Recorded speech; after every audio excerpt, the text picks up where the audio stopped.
সামনে কোরবানি ঈদ, এরই মধ্যে নেট দুনিয়ায় ভাইরাল হয়ে গেছে বিভিন্ন গরু। সংবাদপত্রে ও বিভিন্ন পেজের সূত্র ধরে এরই মধ্যে ভাইরাল হতে দেখা গেছে জায়েদ খান নামে গরুকে। জায়েদ খানের সঙ্গে রয়েছেন সাকিব খান নামের গরুও। যে দুটি গরুর ওজনই বলা হচ্ছে 900 কেজি করে। একটির দাম চাওয়া হচ্ছে 14 লাখ টাকা, আরেকটির দাম চাওয়া হচ্ছে 15 লাখ টাকা। এসব যৌক্তিক অযৌক্তিক বিষয়গুলো দেখে আসলে সাধারণ মানুষ কি বলছেন, আজ আপনাদেরকে সেই বিষয়গুলোই জানাবো। নেট দুনিয়ায় ইতিমধ্যে সাদিক অ্যাগ্রোর একটি ছাগল ভাইরাল হয়েছে। কৃষি খামার নামের একটি ফেসবুক পেজে বলা হয়েছে সুখবর, 15 লাখ টাকার ছাগল বিক্রি হয়ে গেল। আসলে বাংলাদেশে একটি ছাগলের মূল্য 15 লাখ টাকা কিভাবে হয়, এই প্রশ্ন ছিল সেখানে এই ভিডিওটি দেখা কমেন্টকারী ব্যক্তিদের। অনেকেই বলছে এভাবে যে ছাগল বিক্রি করা হচ্ছে তা কি বাংলাদেশের ভোক্তা অধিকার দেখে না, বা ভোক্তা অধিকার বলতে কি কিছু নেই?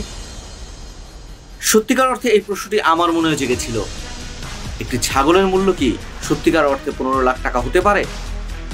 15 লাখ টাকার ওই ছাগলটি পরে এক ক্রেতা কিনে নিয়ে যান 12 লাখ টাকায়।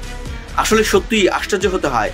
15 লাখ টাকার একটি ছাগলের মূল্যও হতে পারে, আবার সেটি বিক্রিও হতে পারে 12 লাখ টাকায়। তো আজকে আপনাদেরকে যে বিষয়গুলো মূলত জানাবো সেটি হচ্ছে, এই ভিডিওতে যে কমেন্টগুলো পড়েছে সেগুলো আপনাদেরকে পড়ে শোনাবো।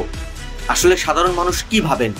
এই যে গরুর নাম রাখা হয় সাকিব খান, জায়েদ খান, দাম হাঁকা হয় 14 লাখ 15 লাখ টাকা, এবং একটি ছাগলের দাম চাওয়া হয় 15 লাখ টাকা, সেটি বিক্রি হয়ে যায় 12 লাখ টাকায়। আসলে সাধারণ মানুষ এইসব বিষয়ে কি বলছেন? যেখানে ভিডিওটি পোস্ট করা হয়েছে তার কমেন্ট বক্সে মানুষ কি কি কমেন্ট করেছেন সেটি আজকে আপনাদেরকে দেখাবো। এবার চলুন তাহলে দেখে নেই কমেন্টে কি জানিয়েছেন সাধারণ মানুষ। কেউ বলছেন ভোক্তা অধিকার বলতে কি কোনো সরকারি প্রতিষ্ঠান আছে? এদেরকে কেন আইনের আওতায় এনে শাস্তি দেওয়া হচ্ছে না? আনোয়ার সাদাত নামে আরেকজন কমেন্ট করেছেন সেই লেভেলের বাটপার। তুহিন মাহমুদ নামে একজন লিখেছেন ভোক্তা অধিকারের দৃষ্টি আকর্ষণ করছি। এমডি আতিকুর রহমান আতিক নামে আরেকজন বলছেন চুরির টাকা হলে সবই সম্ভব। আর কে ইস্তিয়াক হাসান বলছেন একে আইনের আওতায় আনা হোক। দেলোয়ার হোসেন বলছেন এই লোককে আইনের আওতায় আনা হোক। সজীব আহমেদ বলছেন এখন ভোক্তা অধিকার কোথায়? এমডি মামুনুর রশিদ বলছেন সেই লেভেলের বাটপার। এমডি নাজমুল হুদা বলছেন কোন যুক্তিতে এটা 12 লাখ টাকা হয়, কোন যুক্তিতে আমাকে বোঝান কেউ। জর্জ মণ্ডল বলছেন আমার খামারের 70 কেজি ওজনের খাসিটি কয় টাকা হবে?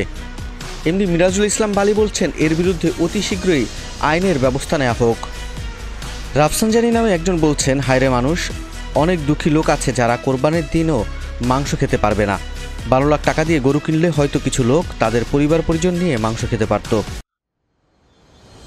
এভাবেই ক্ষোভ জেরেছেন এমডি সাদাত হোসেন নামেও আরেকজন।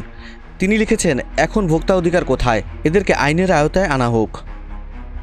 এখানে অধিকাংশ মানুষই তাদেরকে আইনের আওতায় আনার বিষয়টি উল্লেখ করেছেন। এমডি সাকিব নামে একজন লিখেছেন যে ছাগলে এই ছাগলটা কিনেছে তারে ছাগল বললেও ভুল হবে না, সে একটা বড় রাম ছাগল। টিটু হাসান লিখেছেন সিন্ডিকেট কমিটির সভাপতি সাদিক অ্যাগ্রো। সাব্বির রাশিদ লিখেছেন যে কিনেছেন তিনি দুর্নীতিবাজ ছাড়া আর কেউ নন। এস এম মাজেদুল আলম লিখেছেন বাটপার অনেক বড়, গরুর বাজারের সিন্ডিকেটের মূল হোতা। মোহাম্মদ জহিরুল ইসলাম জিতু লিখেছেন চাপাবাজ নিজেরাই কেনাবেচার নাটক করে। 3.5 কেজির ইলিশ কিনেছে ইমরান 45,000 টাকা দিয়া। চাপাবাজির একটা লিমিট থাকা দরকার। এসবি নেইমার বালাম বলেছেন সাদেক মিয়া 3.5 কেজি ইলিশ 45,000 টাকায় কিনেছিল, সেই বাসের প্রতিশোধ নিতে 170 কেজির ছাগল 15 লাখ টাকায় বিক্রি করছে। দেশটা অবৈধ রোজগার আর ঠকঝুরিতে ভরে গেছে। রোকসানা পারভিন হীরা নামে একজন লিখেছেন বাবা ছেলের কি একবারও মনে হয়নি এই ছাগলটা লোক দেখানোর জন্য এত টাকা দিয়ে না কিনে 10 জন অসহায় আশ্রয়হীন মানুষের মাথা গোজার জায়গা বানিয়ে দিয়ে তাতে বোধহয় মঙ্গল বেশি হতো। আসলে এগুলো ভালোবাসা নয়, শুধুই লোক দেখানো আর টাকার গরম। এখানে অধিকাংশ মানুষই জাতীয় ভোক্তা অধিকারের দৃষ্টি আকর্ষণ করেছেন। আরেকজন লিখেছেন ক্রেতা বিক্রেতা উভয় ক্ষেত্রেই ভোক্তা অধিকার দুদক এনবিআরের যৌথ তদন্ত জরুরি। আর এই লোকটার কারণে দেশের গোস্তের বাজারে অস্থিরতা বিরাজ করছে। দেশের সচেতন মহলের কর্তব্য সাদেক এগ্রো বয়কট করা। এভাবেই বিভিন্ন জন বিভিন্নভাবে এই ভিডিওতে প্রতিবাদ করেছেন। এখন আপনাদের কাছেও কিছু প্রশ্ন রয়েছে। সত্যিকার অর্থে এই 15 লাখ টাকা দামের ছাগলের পিছনে আসলে কত টাকা ব্যয় করেছে সাদেক এগ্রো? এই প্রশ্ন থেকেই যায়। এর লালন পালন সহ এর ক্রয় থেকে শুরু করে এখন পর্যন্ত এর পিছনে খরচ কত হয়েছে, ক্রয় মূল্য বের করে এখন পর্যন্ত এই ছাগলের পিছনে খরচের মূল্য বের করে সেটার সাথে লভ্যাংশ যুক্ত করেও যদি দেওয়া হয়, আমাদের মনে হয় না যে এই ছাগলটির দাম 15 লক্ষ টাকা হবে।